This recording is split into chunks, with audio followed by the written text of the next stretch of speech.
Voilà, bienvenue chers téléspectateurs, vous qui nous suivez de partout à travers le monde.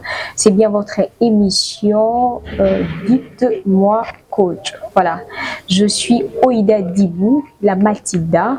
Je ne suis pas seule sur ces plateaux, je suis accompagnée de votre coach, coach Prudent, avec qui nous allons parler de vos différentes préoccupations. Voilà, bonjour coach Prudent. Bonjour ma soeur. Vous allez bien? Très bien par la grâce de Dieu et vous? Très bien, toujours passé par la même grâce. Amen. Coach Prudent, voilà, vous êtes ici en tant que serviteur de Dieu, pasteur, apôtre. Qui êtes-vous précisément? Précisément, je suis le Seigneur, en fait, l'appel que j'ai reçu de Dieu, c'est je suis prophète. Par appel. Je vais peut-être vous en parler de ça après, parce qu'aujourd'hui, lorsqu'on parle des prophètes, on voit des prophéties. Mais un prophète, ça n'a pas rapport avec tout ça, parce que lorsqu'on parle de la prophétie, on parle d'un don.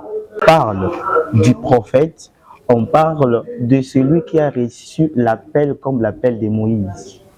Vous voyez, Moïse, c'est une personne qui recevait les enseignements de la part du Seigneur. Par exemple, les 10 commandements, et il a mené ça auprès des enfants de Dieu. Il venait expliquer les enfants de Dieu sur quoi c'est que Dieu a dit. Donc, un prophète, c'est celui qui reçoit des enseignements directement de Dieu, ou encore c'est une personne qui a reçu la capacité de recevoir l'interprétation et l'explication des Écritures d'une manière divine. Et ça c'est mon appel. Voilà, et pour ceux qui disent que si quelqu'un a un problème, on dit à la personne, partez voir un prophète et vous aurez la réponse à vos questions. Alors, lorsqu'on parle d'un prophète, vous voyez déjà le fait qu'il puisse être en mesure de recevoir des enseignements de la part de Dieu, c'est une sorte de voix. C'est une voix que Dieu a créée, une voix que le Seigneur utilise pour lui transmettre les enseignements. C'est ce qui fait qu'un prophète peut avoir aussi la capacité de donner des messages prophétiques, donc des prophéties. Ces messages sont gratuits ou c'est payant? Lorsque ça devient payant, là, ce n'est plus l'œuvre de Dieu. Là, ce n'est plus pour servir Dieu. C'est devenu fréquent, hein? Alors, c'est ça les problèmes. C'est ça les problèmes. Nous avons un sérieux problème dans notre monde, si je peux me permettre. Ça ne se passe pas seulement ici, dans notre pays, mais presque partout, ce genre de choses arrivent. Alors, nous avons un problème de personnes qui veulent travailler pour leurs intérêts personnels. Or, lorsque vous travaillez pour votre intérêt personnel, vous ne travaillez plus pour Dieu. Jésus a dit qu'il y aura des gens qui vont venir à son nom. Et ils vont se présenter devant lui en disant, moi je fais ceci pour toi, je fais ceci à ton nom, mais il leur dira que je vous ai point connu. Alors que si la personne peut se présenter devant Jésus pour se justifier, ça veut dire que quelque part il croyait que ce qu'il faisait, il le faisait pour Dieu. Mais comment est-ce que Jésus peut dire? C'est juste la chose qui complique la situation, c'est les intentions. Lorsque tes intentions t'amènent à chercher à te faire de l'argent, lorsque tes intentions, c'est d'abord ta gloire personnelle, là ça devient un problème. Vous savez, voyez le travail que nous sommes en train de faire. Nous passons à la télé, nous exposons, nous expliquons des choses aux gens, mais on ne va pas gagner quelque chose. Au contraire, pour se présenter à la télé, dans une chaîne de la télé, c'est toi qui vas payer. On n'a pas des offrandes, on n'a pas de dîmes dans ce que nous faisons. Et c'est ça en fait servir le Seigneur. C'est-à-dire que Dieu peut s'attendre à recevoir quelque chose d'un enfant de Dieu, mais pas pour lui, mais pour la bénédiction de cette personne-là. Donc la première des choses que le pasteur ou le serviteur de Dieu va chercher, c'est l'intérêt de la personne qui va donner. C'est-à-dire moi je ne dois pas être le gagnant, mais la personne qui doit être vraiment le vrai gagnant dans cette histoire, c'est la personne qui donne. Donc celui qui me donne sa dîme, celui qui me donne son offrande, c'est lui qui doit être béni. Donc moi, je ne prends pas ça parce que je faim, mais je récupère ça pour la bénédiction de la personne, pour ne pas bloquer sa bénédiction. Vous avez dit tout à l'heure que vous avez parlé de la gloire personnelle. La gloire de Dieu existe. Comment vous définissez la gloire de Dieu et la gloire personnelle? Est-ce que Dieu reconnaît au moins la gloire personnelle? Lorsqu'on parle de la gloire personnelle, en fait, ce que je voulais dire par là, c'est quoi? C'est que je vais faire comprendre aux gens qu'à chaque fois que tu fais quelque chose, peu importe ce que tu fais, même à la maison lorsque tu prépares quelque chose à manger pour les enfants, mais lorsque tu fais de bon cœur, tu le fais pour les soucis, ton souci c'est ces enfants-là. Là, en ce moment-là, tu es en train de servir Dieu directement. Tu es aussi en train de servir ces enfants-là. Mais lorsque tu le fais, mais en réalité, tu le fais juste pour qu'on puisse te voir. Tu vois, tu es devant les gens, tu prêches, mais tu prêches pour que les gens te voient que tu sais prêcher. Tu parles pour que les gens découvrent que toi, tu as de la connaissance. Tu vois, on est en train... Voyez ce qui se passe dans mon cœur, toi, tu ne sais pas. Tu vois, je peux être là en train de dire des bonnes choses, mais je le dis avec l'intention de me faire valoir, pour que les gens puissent me voir que je connais tout ça. Et lorsque tu as ces intentions-là dans ton cœur, les gens ne vont pas savoir, mais Dieu sait que tu n'es pas en train de les servir. Parce que toi, tu cherches la gloire, alors tu auras la gloire. Mais ta gloire-là, c'est ta bénédiction. Cette gloire-là, c'est ta récompense. Dieu ne peut plus te donner quelque chose parce que toi-même, tu t'es déjà récompensé toi-même. Tu vois, c'est lui qui cherche l'argent aussi de la même manière. Que tu puisses gagner cet argent-là ou pas. Mais parce que ton objectif était de chercher de l'argent, alors l'argent que tu cherches là, l'intention là, c'est ça en fait. Ce qui compte pour Dieu, c'est l'intention. C'est pourquoi on dit même que la personne qui convoite la femme d'autrui a déjà commis l'adultère. Mais il n'a pas encore fait ça. Mais pour Dieu, l'intention, c'est ce qui doit être soit sanctionné ou c'est ce qui doit être récompensé. Donc, voilà. Lorsqu'on parle des responsables, ça veut dire quoi? La personne à qui on a responsabilisé. Donc, ce n'est pas lui le maître, mais à qui on a responsabilisé. La personne qui est le numéro 1, la personne qui est le numéro 1, c'est lui. La personne qui est le numéro 1, c'est celui qui a posé, en fait, qui a donné cette vision-là. Tu vois, le visionnaire, le numéro 1, c'est Dieu. Le gérant de toutes choses, c'est Dieu. Mais la personne à qui on a donné la responsabilité, donc on te dit que ça, c'est moi, je vais construire une maison et puis j'ai besoin d'un architecte. Je donne la responsabilité à l'architecte et puis je dis, je veux que ma maison soit comme ça, comme ça, comme ça. C'est-à-dire quoi? Tout ce que les autres, moi je vais commencer à faire, c'est en rapport avec le schéma ou la vision que lui-même, le maître m'avait donné. Donc c'est ce qui doit être comme la base de ce que l'homme doit faire. Coach, vous avez dit tout à l'heure que ce que l'Église doit faire, c'est représenter Dieu, c'est ça. Ouais. Maintenant, parlons un peu du fonctionnement de l'Église. L'Église de réveil. Est-ce que l'Église de réveil fonctionne comme il doit? En fait, moi, je vais dire par rapport à l'église des réveils, personnellement, lorsque là déjà on parle des religions. Bon, d'abord, je dois préciser que moi, je ne suis pas religieux. Donc, je ne fonctionne pas selon les systèmes des religions. Je ne fonctionne que selon les systèmes de la Bible. Ce que la Bible interdit, même si une religion l'accepte, moi, je ne le fais pas. J'aime ce que le pasteur Dominique Ngoï dit de la résurrection. Il dit ceci: lorsque je lis un verset biblique et que je ne comprends pas ce verset, je ne me précipite pas de le mettre en pratique parce que je veux mal l'appliquer. Là maintenant, c'est la Bible que tu as lu que tu n'as pas compris. Alors maintenant, c'est que la religion te présente, mais toi tu trouves que c'est négatif.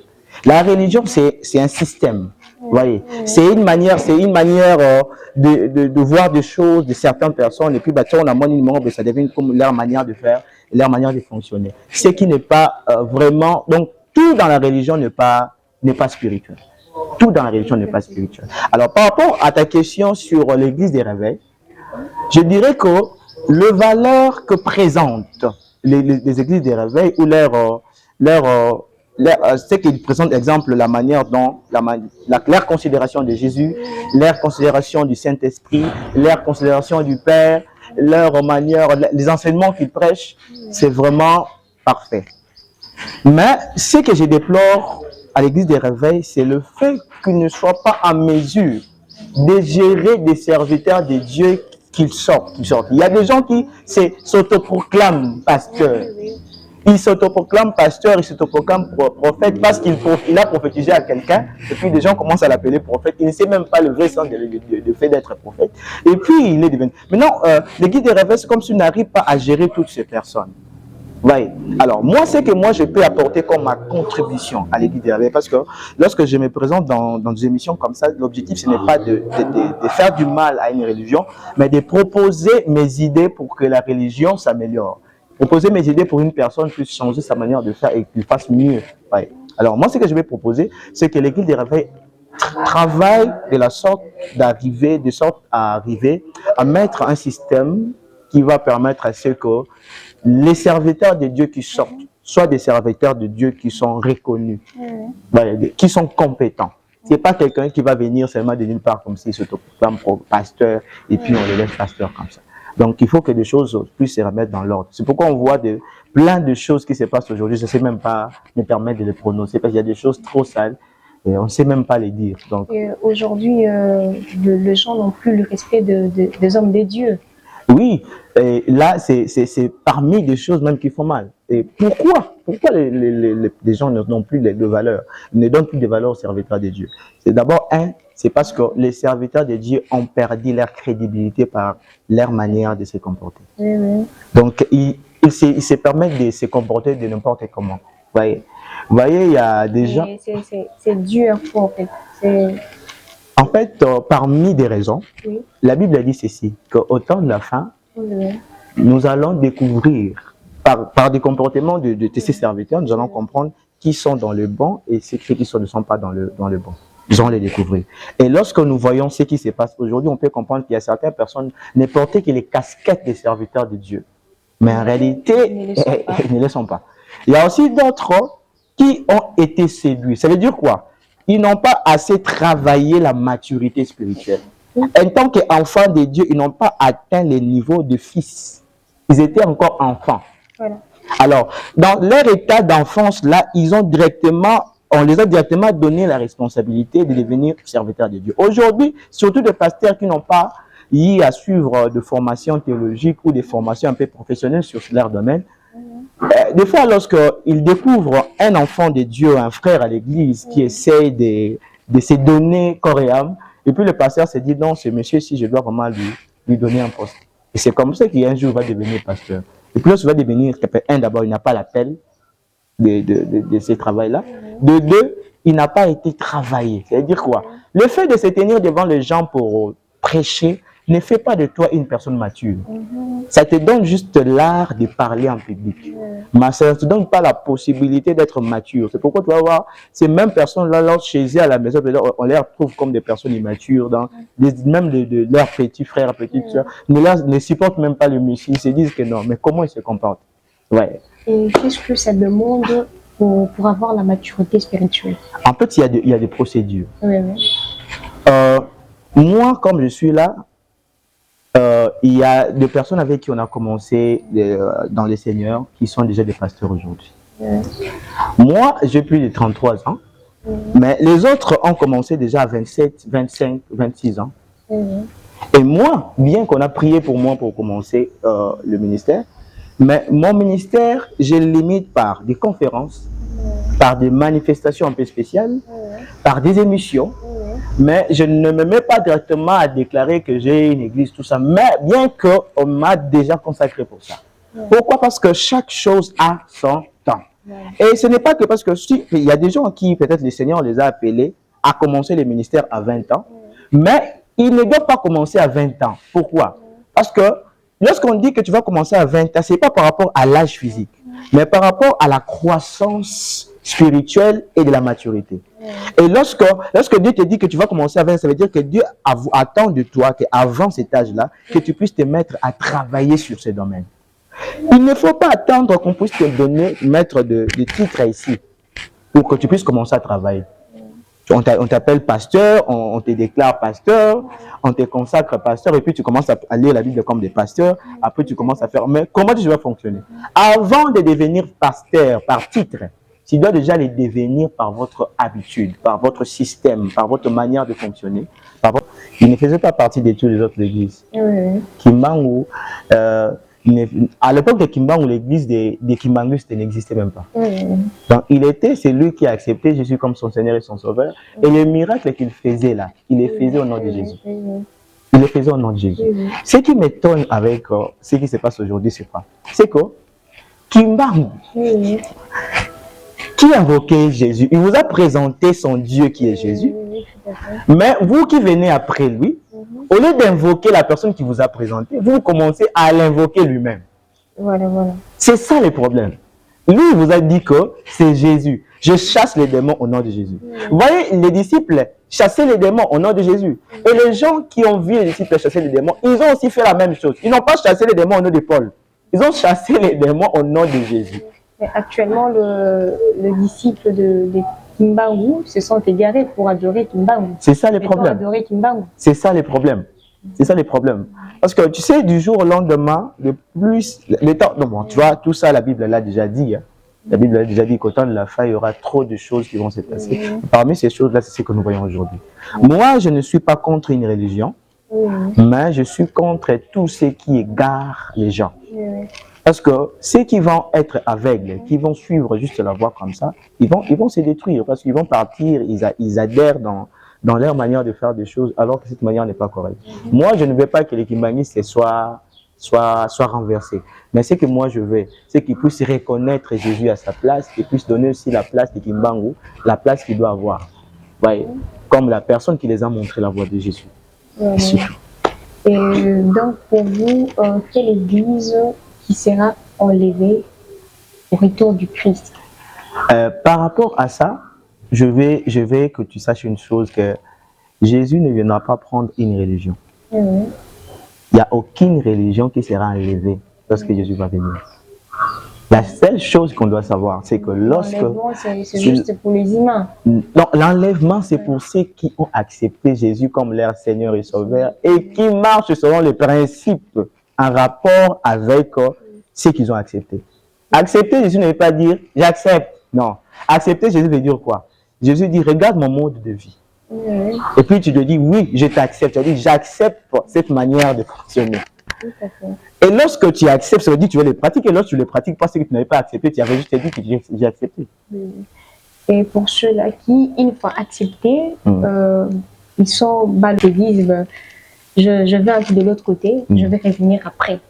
Seront-ils, Dieu va-t-il accorder sa miséricorde à ces genres de personnes? La Bible dit que tous ceux qui sont nichés, oui. Donc, ils seront vomis.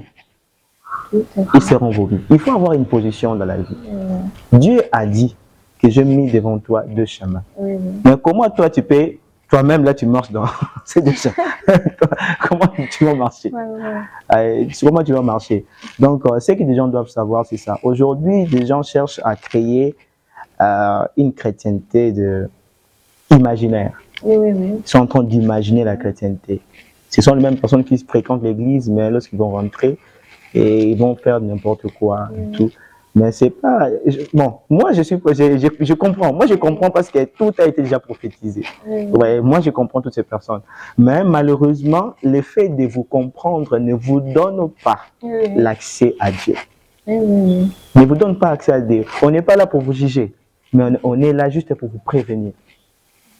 Est-ce que les églises peuvent accepter ou tolérer, allais-je dire, la musique mondaine et à dire que c'est juste pour essayer de se faire plaisir. Oui, aussi de se familiariser un tout petit peu, puisque la musique, quand on parle de la musique, on dit que c'est tout ce qui est beau, belle à l'oreille. Voilà.